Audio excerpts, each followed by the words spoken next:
Main subjects की बात करें तो यहाँ पर आपको प्लांट जेनेटिक्स पढ़ना होता है। इसके अलावा एग्रीकल्चर मेटीरियोलॉजी आपको पढ़नी होती है, food technology, horticulture, agronomy, animal husbandry, entomology, extension of agriculture, genetics, soil science. इसके अलावा agriculture economics, plant breeding, plant pathology, agriculture engineering, sericulture. इसके अलावा और भी कई सारे सब्जेक्ट आपको इसमें पढ़ने होते हैं। ठीक है, तो देखिए ये जो कोर्स है ये मेन सब्जेक्ट हैं। इसके अलावा आपको अलग अलग सेमेस्टर्स में अलग अलग सब्जेक्ट्स पढ़ने होंगे। तो ये सब्जेक्ट आपको पढ़ने होते हैं कौन कौन से? Fundamentals of agronomy, fundamentals of genetics, fundamentals of soil science, fundamentals of horticulture, rural sociology and educational psychology, introduction to forestry, introductory animal husbandry. इसके अलावा साथियों आपको comprehension and communication skills in English ये सब्जेक्ट पढ़ना होता है। Agriculture heritage पढ़ना होता है। इंट्रोडक्टरी बायोलॉजी और बेसिक एग्रीकल्चर फर्स्ट पढ़ना होता है। इसके अलावा एलिमेंट्री मैथमेटिक्स और बेसिक एग्रीकल्चर ये सब्जेक्ट आपको पढ़ने होते हैं फर्स्ट सेमेस्टर में। इसके अलावा सेकेंड सेमेस्टर और अदर सेमेस्टर के जो सब्जेक्ट्स हैं उनकी लिस्ट आप स्क्रीन पर देख पा रहे हो। आप चाहो तो इनका स्क्रीनशॉट ले सकते।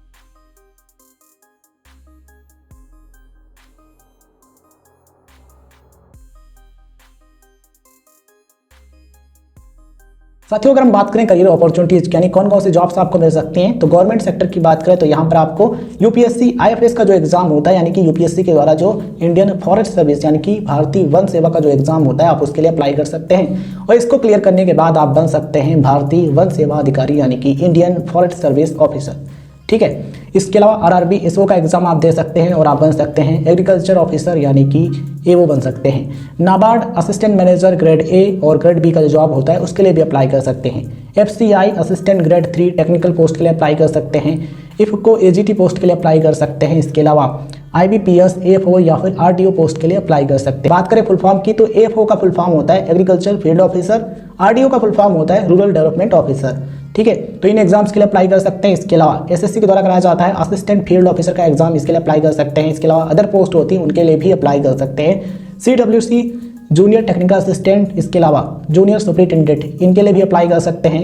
Kribhco and FSSAI food inspector और अदर एग्जाम्स होते हैं उनके लिए भी अप्लाई कर सकते हैं। स्टेट लेवल जॉब्स की बात करें यानी कि राज्य के स्तर पर जो वैकेंसी आती हैं तो उनमें एग्रीकल्चर ऑफिसर यानी कि एओ का जो पोस्ट होता है इसके लिए अप्लाई कर सकते हैं। एग्रीकल्चर एक्सटेंशन ऑफिसर यानी कि एईओ के लिए अप्लाई कर सकते हैं यानी कि एईओ आप बन सकते हैं। विलेज एग्रीकल्चर असिस्टेंट यानी कि वीएए इसके लिए अप्लाई कर सकते हैं। हॉर्टिकल्चर डेवलपमेंट ऑफिसर यानी कि एचडीओ के लिए अप्लाई कर सकते हैं।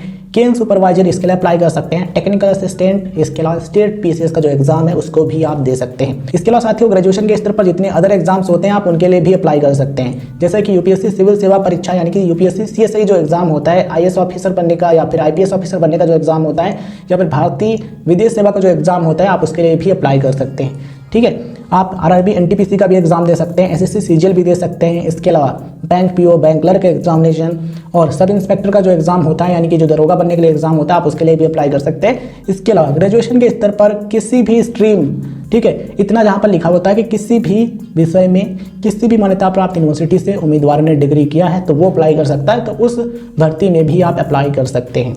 ठीक है, तो ऑप्शंस आपके पास बहुत होंगे बीएससी एग्रीकल्चर करने के बाद। बस आपको अच्छे तरीके से पढ़ाई करनी है, चीज़ों को सीखना है, डिग्री को अच्छे तरीके से कंप्लीट करना है। तो ये जो जॉब्स हैं गवर्नमेंट जॉब्स की बात हमने की है। अब बात करते हैं प्राइवेट सेक्टर की। तो प्राइवेट सेक्टर्स में भी आपको जॉब मिलेगा। प्राइवेट जो कंपनीज हैं उनमें आप अप्लाई कर सकते हैं, सेल्स ऑफिसर बन सकते हैं या फिर असिस्टेंट मैनेजर का जो जॉब होता है उसके लिए अप्लाई कर सकते हैं। और भी अलग अलग जॉब प्रोफाइल्स होती हैं उन पर आप जॉब कर सकते हैं। बात करें हायर स्टडी की तो आप बीएससी एग्रीकल्चर के बाद एमएससी एग्रीकल्चर कर सकते हैं या फिर आप एमबीए कर सकते हैं और आप रिसर्च में जाना चाहते हैं तो आप पीएचडी करके साइंटिस्ट भी बन सकते हैं।